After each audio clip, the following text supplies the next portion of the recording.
Hai hai pemirsa, jumpa lagi di Ruang Tengah. Aduh, Zul mana sih? Dia Assalamualaikum. Tuh kan. Ini ya, kameraku yang mana? Halo, pemirsa. Kalian Aduh. pasti tadi, kamu sendiri ya, sorry. Enggak, pemirsa, tadi sudah aku bilang ya, Zul mau ghosting aku, pemirsa. Enggak, ini pemirsa. Tapi aku tahu loh, aku Iya, buru-buru iya. kesini tadi soalnya aku ada launching. Apa tuh? Biasa anak orang kaya, jadi launching iya. usaha baru itu sembako, tapi sembakonya ini enggak abal-abal, tapi yang premium. Makanya tadi yang Oke. hadir itu pejabat-pejabat, salah satunya tadi ada Dinas Ketahanan Pangan Kota Luar Makassar. biasa Makanya ya. hadir, iya, soalnya acaranya belum selesai, tapi pas buka HP banyak yang DM katanya, Kak Zul kok nggak hadir di ruang tengah, cuman resolve sendiri, kasihan, apalagi dia masih Dicari-cari jomblo. Makanya aku hadir, jadi Oh, jadi beras dan bahan pangan di sana tuh premium ya, Zul? ya, premium. Seperti Jadi kita berdua. Iya, of course. Jadi sekalian aku promosi ya, Iya, apa ya, oke, Pak oke. Direktur ya. Jadi Iya. ya semuanya itu premium dan harganya pasti terjangkau. Nanti kamu ya. Makanya tadi ada Kepala Dinas Ketahanan Kota Makassar, makanya aku ajak di program ini. Oh, diundang juga? Iya, sebagai bentuk tembus kesalahan saya kali mana? ini. Coba mana? Oke, langsung Mana? saja ya. Pemirsa, Iya. kita sapa bareng-bareng Rizab. Ini dia ada Kepala Dinas Ketahanan Pangan Kota Makassar. Ada Bapak Nirman Nisman Mugasa, STMAP. Assalamualaikum warahmatullahi wabarakatuh, Bapak. Selamat siang. Bapak, Ya. selamat siang. Boleh Bapak habis Di ke tengah situ toko ya? sembako Iya. aku tadi langsung ke ruang tengah, Pak. Ya, Ayo. saya di situ dulu. Aduh, luar biasa sekali Bapak. Bagaimana kabarnya? Alhamdulillah. Alhamdulillah sehat ya di siang hari ini. Tadi dari pagi apa kerjanya dari Ya, ke kantor dulu, habis itu ke usaha aku, bareng-bareng lagi ke ruang tengah. Ini, nah Pak, ini memang kita bahas soal ketahanan pangan ya. Nah, kalau berbicara soal ketahanan pangan dari Bapak sendiri, kalau boleh tahu gimana memaknai ketahanan pangan itu sebenarnya seperti apa, Pak? jadi sebenarnya ketahanan pangan kita ini adalah bagaimana kita menjaga ketersediaan pangan di Kota Makassar. Jadi kan makanya ada gerakan tadi yang kita tampilkan itu kan gerakan pangan murah. Iya. Ya, supaya masyarakat bisa mendapatkan pangan yang murah. Kemudian juga Dinas Ketahanan Pangan ini menjaga supaya masyarakat itu mengkonsumsi makanan yang aman. Oke. Tahu udah aman itu gini. Jadi makanan pangan segar itu kayak sayur, buah, itu tidak boleh mengandung pestisida. Oke. Ya, tidak boleh ada logam berat. Karena logam berat kalau kita konsumsi dia bisa menjadi kanker atau segala macam. Kemudian tidak boleh ada formalin. Biasanya kan formalin Iya. supaya awet gitu ya. Iya. Nah, sebenarnya kan itu untuk mayat sebenarnya, itu nggak boleh masuk di Tubuh ya. tubuh. Karena dia nggak bisa diurai oleh tubuh, diserap, sehingga dia bisa menimbulkan kanker juga. Nah, itu satu peranannya Kota Makassar. Kemudian juga ada perannya kita ini kepada bahwa kita jangan stok boros pangan. Nah, jadi kalau boros pangan itu ada dua proses. Jadi dia pada saat proses pengolahannya nggak boleh berlebihan, kita buang banyak. Kan tomat dibuang apa segala macam bahannya ya. Iya. Yang kedua food waste-nya. Kadang-kadang kalau ke pesta ya, Iya. ya kan karena gratis kita mau coba Oh, iya semua. benar. Zul dari Iya, kampus itu. ya. Ya, jadi kan kita ambil semua, ternyata enak-enaknya. Iya, terus nggak ini dihabisin. nggak dihabisin. Akhirnya jadi apa? Nah, mungkin dong ada yang makan lagi setelah kita itu kan, akhirnya ya menjadi sampah. Sampah. Kemudian kita juga mengaduk edukasi masyarakat supaya jangan makannya yang beras terus. Nanti kalau mahal ke beras, ya kan, usahakan ada ubi lah, kentang lah, supaya alternatif gitu. Iya. Seperti itulah perannya Dinas Ketahanan Pangan supaya kita bisa bertahan dengan kondisi yang berat nantinya, supaya masyarakat bisa mengkonsumsi makanan dengan lebih baik. Oke. Jadi menarik ya, bukan cuma sekedar harga naik atau harga turun atau stok habis, itu bukan cuma iya. sekedar itu ya, ketahanan pangan ya, Pak. Ada juga ini yang Apa tuh, Pak? kayak dari kecil kita tahu 4 sehat 5 sempurna nggak? Iya, itu tahu banget, Pak. Sekarang udah nggak laku. Jadi sekarang Udah apa yang basi ya, laku? Pak? Namanya B2SA. Beragam, bergizi, seimbang, aman. Oke. Beragam, bergizi, seimbang, aman. Aman. Nah, aman Ya. itu berarti ya kayak saya tadi ya. Jadi dalam satu piring Ya. harus ada sepertiga karbohidrat, makanan pokok, nasi, ubi segala macam. Dalam satu piring kita makan, ada sepertiga sayur-mayur, serat. Iya. Ya. Dalam satu piring kita tuh seperenamnya itu harus ada proteinnya, lauk. Seperenamnya lagi harus ada Mineral. apa Bukan. coba? Pro. Buah. Oh ya. Buah. Harus sering makan buah, Zul. Ya, makan buah. Nah, kalau dulu kan ditambah 5 sempurnanya apa? Susu ya? Susu, iya, Enggak Pak. lagi. Oh, enggak lagi. Iya, tapi kalau mau juga nggak masalah. Tentatif ya kalau susu mah. Makanya kalau mau contoh lihat aplikatifnya ya, lihat orang anak di sekolah KMBG. KMBG kan begitu gayanya gitu. Gitu. Luar biasa. Ya, harus ada beragam. Kalau pakai kerupuk, Pak. Hah? Pakai kerupuk. Kalau orang Sunda biasanya kalau nggak makan nggak pakai kerupuk nggak bisa dia. Iya, Pak. Relate Dia ya, kan Pak. senjata. Iya. Makanya kan kalau itu, tapi kayak itu kan apa istilahnya penambah rasa aja. Iya. Tapi Ya kan? soal bicara B2S. B2SA. Iya, B2SA, itu tadi ya. kamu sampaikan salah satu programnya Dinas Ketahanan Pangan Kota Ya, Makassar ya, ya? itu sosialisasi ke masyarakat bahwa untuk mendapatkan masyarakat yang bergizi itu kita harus pola makannya itu udah beres swasta gitu, bukan lagi 4 sehat 5 sempurna. Iya. Gitu. Menyampaikan tadi pagi kemarin saya sampaikan ke SMP 3 kita saya bawa ini anak-anak kita ini harus sekarang begini ke pola makannya. Ada gambar piring gitu sepertiga seperti gitu sampaikan. Seru banget ya. Kayak dulu kan cuma gambar di kelas kita gitu ya. Iya. Empat sehat, lima sempurna. Iya. Nggak ada sosialisasi. Nggak ada. Dulu kan gitu. Sekarang karena berubah bentuknya, kita harus sosialisasikan. Makanya pentingnya disosialisasikan terus karena sekarang kan belum tahu, baru tahu sekarang kan gitu. Iya, aku baru tahu, Pak. Iya, begitu makanya. Oke, ini Pak, saya penasaran sama gerakan pangan murah yang tadi sempat disinggung. Apa sih tujuan utamanya, Pak? Selain membuat masyarakat happy, kalau Zul ya biasa aja, soalnya kan dia anak orang kaya, Pak. Iya, tadi. aku biasa saja, Pak. Soalnya serba premium di rumah, Pak. Jadi sebenarnya GPM itu kan jadi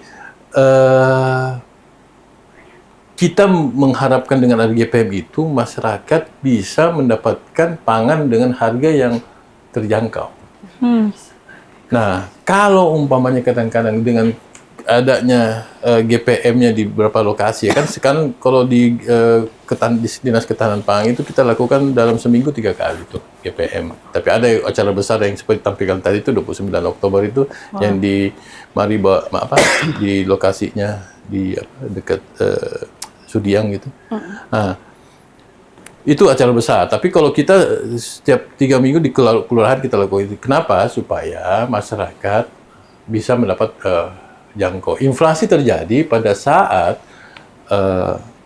kebutuhan akan pangannya banyak, suplainya sedikit, akhirnya naik harga. Iya. Nah, inilah yang kita lakukan GPM di titik-titik dekat rumahnya masyarakat. Mereka mudah, nggak usah jauh-jauh.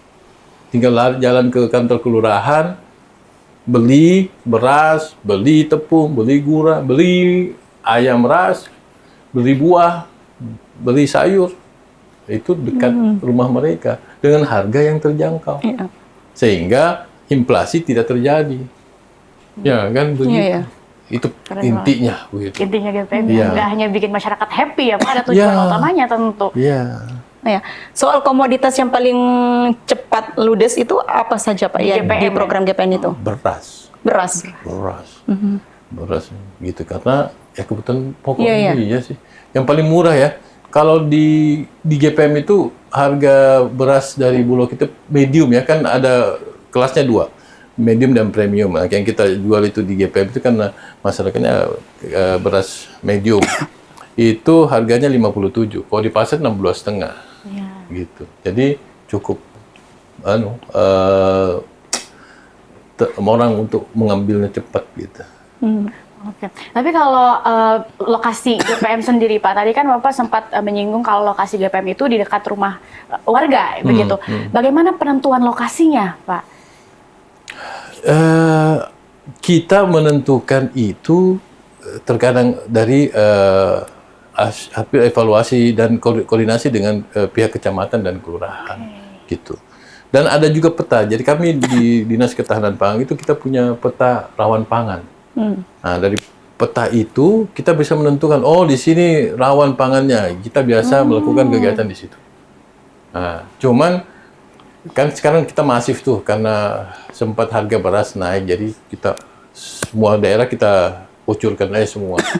Nah, nanti kalau sudah ada yang jenuh, kalau kita kembali ke daerah-daerah yang memang banyak membutuhkan.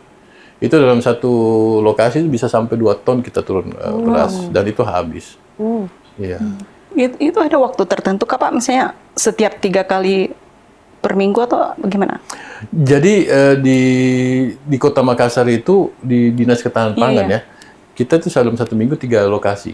3 lokasi. Kelurahan dari kan ya jelas kan kalau Kecamatan Sengkarang itu kan ada 3 kelurahan, itu nggak mungkin nggak masuk gitu. Jadi dari 150 kelurahan kita bagi-bagi untungnya lokasinya gitu. Jadi meskipun kita bukan warga dari kelurahan tersebut, kita masih bisa Boleh. beli ke... Tapi kadang jarang juga karena kan kita pindahkan lagi selanjutnya secepat gitu. Dia kan kadang-kadang berulang untuk lokasi tertentu begitu. Dan masih banyak juga lembaga, kadang-kadang polisian dan tentara juga ikut terlibat bantu juga bikin GPM gitu.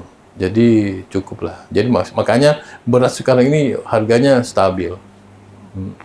Tapi ada juga program keamanan pangan ya Pak? Ya. Iya, itu kalau keamanan pangan kita turun ke pasar-pasar.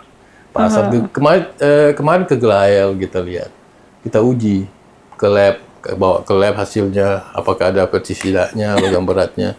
Nanti tahun depan nanti kita bikin stiker, jadi teman-teman kalau mau ke pasar atau ke retail kayak Gelayel, ke Latte, itu ada nanti bahwa kita sudah uji aman gitu. Kita ambil sampling aman gitu.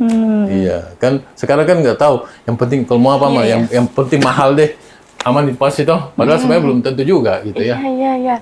Ini Pak, apa sih kesalahan yang paling sering dilakukan oleh orang-orang kalau lagi berbelanja? Yang tadi kata Bapak, yang aman kan nggak tentu juga aman ya. Kayak kita lihat, nggak bisa dilihat dari luarannya aja. Apa sih kesalahan yang paling sering dilakuin orang? Apa ya? Kalau saya sebenarnya memang sih pada saat pasti yang mahal kan pasti mereka terjadi prosesnya lebih ya itu ya. Kalau di pasar juga hampir sama segarnya. Cuma kadang-kadang proses pengolahannya itu yang di daerah-daerah tradisional itu kurang ya.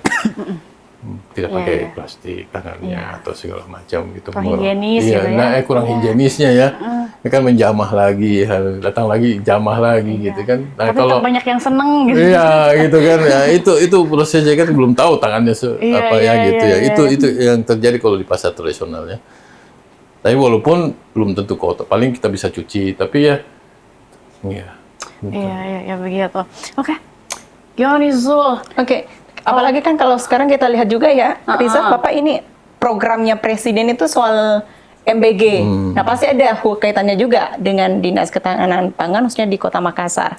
Nah, salah satunya adalah pangan segar MBG, yang mungkin itu terlihat teknis. Ya, sama tadi. Jadi kan kalau kita keamanan pangan kan kita ke pasar, ke retail. Nah, kami juga pergi ke dapurnya MBG, ke SPPG itu. Kita pantau juga sayur yang mereka konsumsi, yang pastinya gitu.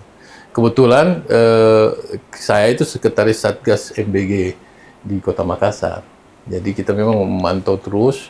Sekarang yang aktif itu 65 dapur MBG. Wah, banyak gitu ya. Banyak. Jadi makanya sekarang itu harga daging ayam ras sama telur ras itu tinggi karena banyak orang makan ayam sekarang di sekolah-sekolah itu kebanyakan makan ayam sekarang. Gitu. Jadi makanya itu saya bilang inflasi akan terjadi kalau kebutuhan besar. Iya. Ya kan? Nah, gitu. Benar. Jadi kebutuhan besar, suplainya masih kurang, itu akhirnya meningkatkan harga. Sama kalau mau Natal tahun baru udah Lebaran gitu kan, naik semua harga barang-barang karena banyak yang butuh. Ya kan Ramadan itu banyak orang mau buka puasa gitu. Jadi kan banyak kebutuhan akhirnya naik semua. Gitu. Oke. Kalau dari hasil semua pengawasan nih Pak, komoditas apa sih yang sering menemui masalah Pak? Sampai saat ini belum.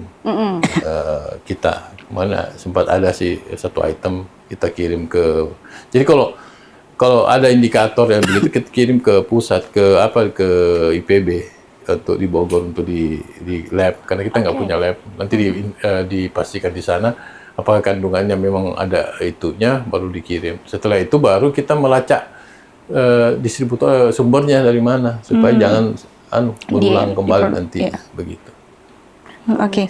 Nah, tapi kalau misalnya ada pangan yang mungkin ditemukan tidak sesuai syarat itu, Pak, itu langkah selanjutnya apa? Apakah ya dihentikan total atau seperti apa? Nah, Atau kami belum ada kasus? sarankan ke provinsi. Kan masalahnya Iya. kita ini Kota Makassar kan tidak ada penghasilnya. Ya kan? Daerah kebunnya, jadi yang kebun itu kan di daerah lain. Jadi kami sampaikan ke provinsi akan melacak sumbernya untuk bikin ada tindakan di sana. Kami cuma paling menyarankan ke penjualnya untuk berhati-hati untuk pada supplier yang itu. Iya, Gitu. Gitu. Memang kita juga sebagai ini ya harus sama-sama aware ya Pak. Nggak cuma pemerintah yang aware terhadap pangan yang aman, murah segala macam, tapi masyarakat juga harus punya edukasi akan hal itu ya Pak. Oke, ini Pak, ini ada pertanyaan yang dari tadi mendem terus di kepala saya Pak. Tadi B2SA itu menggantikan 4 sehat 5 sempurna. Kenapa konsep 4 sehat 5 sempurna ini sudah nggak relevan Pak? Iya, intinya itu. Jadi sama ilmu pengetahuan. Dulu zaman saya SD, planet itu ada 12 beredar. Sekarang Pluto itu bukan planet, jadi satelit. Gitu kan. Sama dengan ini, 4 sehat 5 sempurna ternyata sekarang itu tidak sesuai lagi perkembangan zaman gitu ya. Dia ada yang kekurangan, dilengkapi dengan program B2SA. Begitu. Jadi sepertiga. Jadi yang ada kan kalau dulu kan yang penting ada karbohidratnya, ada proteinnya. Sekarang lebih detail bahwa harus sepertiga. Harus sepertiga kalau mau sehat, harus seperenam gitu. Tapi kalau begitu apakah tidak agak ribet gitu Pak? Gimana? Ataupun mahal begitu. Jadi enggak, mudahnya kan pilihan makanan itu ada yang murah. Ya kan, tergantung kita. Pintar juga kita, iya kan gitu. Ya kan, makanya beragam gitu. Ya kalau kita yang penting istilahnya begini, jangan makan terus gitu loh. Harus ada alternatif, ada sayurnya, ada buahnya gitu. Kadang-kadang kita kolesterol kenapa ya? Ya tiap hari makan itu daging terus gitu kan. Aduh, ada yang tersinggung kayaknya Pak ya. Ya gitu ya. Banyak orang sakit itu kan, pantangannya apa? Kesukaannya. Ya kan? Ada orang nggak boleh makan kambing Pak. Kenapa? Tiap hari makan kambing. Akhirnya kan badannya butuh serapan kandungan yang lain nggak pernah masuk. Yang ada itu terus gitu. Benar. Ya gitu. Mungkin karena orangnya picky eater ya. Iya, milih makanan gitu. Yang penting boleh pikir tapi ada kandungan yang 4 itu gitu, ada protein itu. Begitulah. Mau mahal, mau murah, yang penting itu kandungan itu ada gitu. Sehingga tubuh itu pas dia cari ada.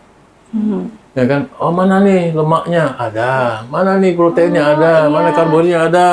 Tapi kalau protein terus, nanti yang kebutuhan karbohidratnya gimana? Kalau kalian anak muda itu masih belum terasa sebenarnya. Pada saat kita 40-50 mulai nih, aduh kenapa dia begini? Anak muda juga udah terasa Pak, remaja jompo. Oh ya. Gitulah. Ya, gitu. Jadi memang apa ya? Kesehatan itu semua kata dokter sekarang itu pola hidup kita. Pola hidup, pola makan, kita tidurnya harusnya cukup, makannya harus yang berimbang, beragam, seimbang, aman. Aduh, saya ini bukan tersentil lagi, padahal tertampar. pola hidupnya gimana nih? Kalau makan. Nggak terasa, intinya perutnya. Kalau gizi sekarang. Nah, tapi soal ini, saya mau singgung sedikit programnya yang Stop Boros Pangan. Kalau dari situ, mungkin Bapak melihat kebiasaan boros pangan yang sering dilakukan oleh masyarakat di Kota Makassar itu apa saja Pak mungkin? Atau semuanya tidak ada yang boros selama ini di Kota Makassar? Kita itu suka lapar mata. Oke. Ya kan? Kayak buka puasa aja sebenarnya. Buka puasa toh. Coba kalau kita lihat buka puasa. panjang perjalanan kita, adik sebentar, pas buka saya harus makan ini, bentar saya buka saya makan ini. Dia beli semua, pada saat buka satu jadi makan, sedikit yang terbuang, banyak yang terbuang gitu. Jadi maksud saya itulah bagaimana kita memanage supaya kita bisa mengatur diri kita makannya yang seberapa, itu yang harus habis gitu. Kalau agama mengatakan, Rasulullah mengatakan sepertiga makanan, sepertiga udara, sepertiga Harus sesuai dengan porsinya masing-masing dan saling Ya. melengkapi begitu ya, ya Pak. gitu. Luar biasa sekali. Ini Pak, kami juga penasaran Pak terkait pemetaan apa ini kerawanan pangan ya. Ya, Itu ya. dilakukan berdasarkan indikator apa Iya. aja sih Pak? Jadi nanti kalau kan baru tadi pagi saya serahkan laporannya itu ke provinsi. Jadi di pemetaan itu kita melihat masyarakat di Makassar itu bagaimana mereka bisa mengkonsumsi makanan. Dari data-data itu kita lihat, oh mereka rawan ini, karbohidrat ada, ini kurang ini, kurang ini. Dari data peta itu, dari situlah nanti kita bisa melakukan GPM, kita melakukan kios-kios pangan gitu. Nah, dalam laporan itu juga kita melihat sanitasi masyarakat, terus, dari mana dapat suplai airnya, apa segala macam. Jadi lapornya Menyeluruh ya? Ya menyeluruh gitu. Jadi nanti bisa ditindaklanjuti ke depannya oleh teman-teman instansi yang terkait, bahkan kami untuk konsumsi atau ketersediaan pangan ke masyarakat gitu. Iya, begitu perhatiannya ya Bapak ini kepada masyarakat Kota Makassar ya untuk hidup yang lebih ini ya Pak, lebih terjaga dan lebih aman. Kan ASN kan pelayan masyarakat. Iya, pemirsa. Ya kan, cuman beda masing-masing. Kalau dinas PU terkait prasarana-sarananya, kalau kami ya makanannya kami layani gitu. Oke, berarti laporannya tadi itu ditindaklanjuti sama yang provinsi ya Pak ya? Iya, kami juga nantinya. Oke. Jadi kan, saya makanya sampai ke teman-teman bahwa data itu adalah dasar dari perencanaan. Iya, iya. Jangan sekedar yang penting saya kumpul data, simpan dalam perpustakaan, selesai. Padahal sebenarnya data ini harus kita tindak lanjuti, diselesaikan. Apa sih masalahnya? Betul. Nah, tapi ada 6 program ya Pak ya, dari Dinas Ketahanan Pangan Kota Makassar, program unggulannya. Sebenarnya kita punya 4 bidang, ya kan? Kita ada bidang keamanan pangan, nah itu yang tadi mengawasi, melihat keamanan, terus memantau ke MBG, memantau ke pasar-pasar terkait keamanan konsumsi pangan.